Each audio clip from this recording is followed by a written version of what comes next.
I'd like to tell you about the strangest secret in the world. Some years ago, the late Nobel Prize-winning Dr. Albert Schweitzer was being interviewed in London, and a reporter asked him, "Doctor, what's wrong with men today?" And the great doctor was silent a moment, and then he said, "Men simply don't think." It's about this that I want to talk with you.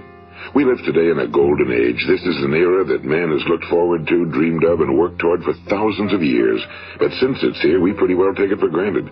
We in America are particularly fortunate to live in the richest land that ever existed on the face of the earth, a land of abundant opportunity for everyone. But do you know what happens? Well, let's take 100 men who start even at the age of 25. Do you have any idea what will happen to those men by the time they're 65? These 100 men who all start even at the age of 25 believe they're going to be successful. If you ask any one of these men if he wanted to be a success, he'd tell you he did. And you'd notice that he was eager toward life, that there was a certain sparkle to his eye, an erectness to his carriage, and life seemed like a pretty interesting adventure to him. But by the time they're 65, 1 will be rich. 4 will be financially independent. 5 will still be working. 54 will be broke. Now think a moment. Out of the 100, only 5 make the grade. Now why do so many fail? What has happened to the sparkle that was there when they were 25? What's become of the dreams, the hopes, the plans? And why is there such a large disparity between what these men intended to do and what they actually accomplished? When we say about 5% achieve success, we have to define success. And here's the best definition I've ever been able to find. Success is the progressive realization of a worthy ideal. If a man is working toward a predetermined goal and knows where he's going, that man is a success. If he's not doing that, he's a failure. Success is the progressive realization of a worthy ideal. Rollo May, the distinguished psychiatrist, wrote a wonderful book called Man's Search for Himself. And in this book he says, the opposite of courage in our society is not cowardice. It is conformity. And there you have the trouble today. It's conformity, people acting like everyone else without knowing why, without knowing where they're going. Now, why do these people conform? Well, they really don't know. These people believe that their lives are shaped by circumstances, by things that happen to them, by exterior forces. They're outer-directed people. Now, let's get back to the strangest secret in the world, the story that I wanted to tell you today. Why do men with goals succeed in life and men without them fail? Well, let me tell you something which, if you really understand it, will alter your life immediately. If you understand completely what I'm going to tell you from this moment on, your life will never be the same again. You will suddenly find that good luck just seems to be attracted to you. The things you want just seem to fall in line, and from now on you won't have the problems, the worries, the gnawing lump of anxiety that perhaps you've experienced before. Here's the key to success and the key to failure. We become what we think about. Now let me say that again. We become what we think about. Throughout all history, the great wise men and teachers, philosophers and prophets have disagreed with one another on many different things. It's only on this one point that they are in complete and unanimous agreement. Listen to what Marcus Aurelius, the great Roman emperor, said. A man's life is what his thoughts make of it. Ralph Waldo Emerson said this, a man is what he thinks about all day long. William James said, the greatest discovery of my generation is that human beings can alter their lives by altering their attitudes of mind.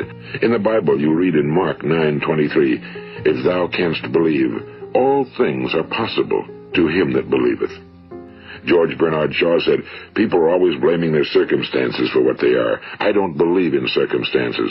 The people who get on in this world are the people who get up and look for the circumstances they want, and if they can't find them, make them. You see, the human mind is the last great unexplored continent on earth.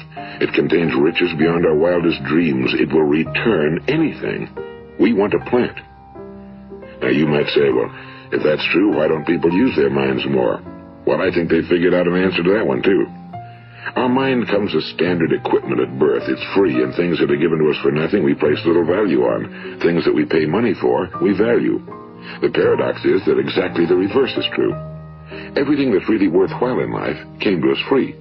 Our minds, our souls, our bodies, our hopes, our dreams, our ambitions, our intelligence, our love of family and children and friends and country, All these priceless possessions are free. But the things that cost us money are actually very cheap and can be replaced at any time. A good man can be completely wiped out and make another fortune. He can do that several times. Even if our home burns down, we can rebuild it.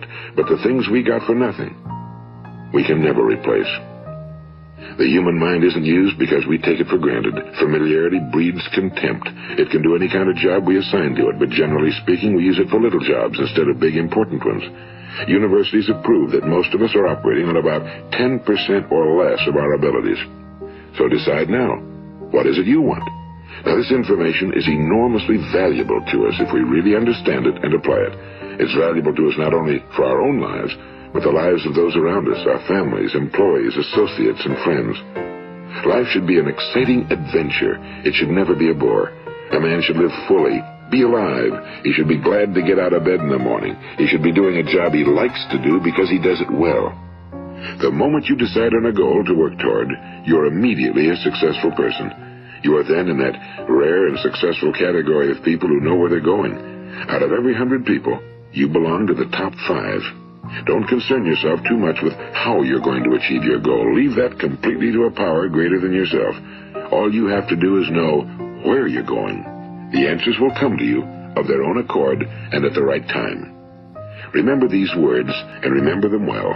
Ask, and it shall be given you. Seek, and ye shall find. Knock, and it shall be opened unto you. For every one that asketh receiveth, and he that seeketh findeth, and to him that knocketh it shall be opened. It's as marvelous and as simple as that. In fact, it's so simple that in our seemingly complicated world, it's difficult for an adult to understand that all he needs is a purpose and faith. You see, by being persistent, you're demonstrating faith. Persistence is simply another word for faith. If you didn't have faith, you'd never persist. No one wants to be a failure. No one really wants to be a mediocre individual. No one wants a life constantly filled with worry and fear and frustration. Therefore, remember that you must reap that which you sow. If you sow negative thoughts, your life will be filled with negative things. If you sow positive thoughts, your life will be cheerful, successful, and positive. Now, gradually, you'll have a tendency to forget what you've heard on this recording. Play it often. Keep reminding yourself of what you must do to form this new habit. You know, most men will tell you that they want to make money without understanding the law. The only people who make money work in a mint. The rest of us must earn money. This is what causes those who keep looking for something for nothing or a free ride to fail in life. The only way to earn money is by providing people with services or products which are needed and useful. We exchange our time and our product or service for the other man's money. Therefore, the law is that our financial return will be in direct proportion to our service. Now, success is not the result of making money. Making money is the result of success, and success is in direct proportion to our service. Live this new way, and the floodgates of abundance will open and pour over you more riches than you may have dreamed existed. Money? Yes, lots of it.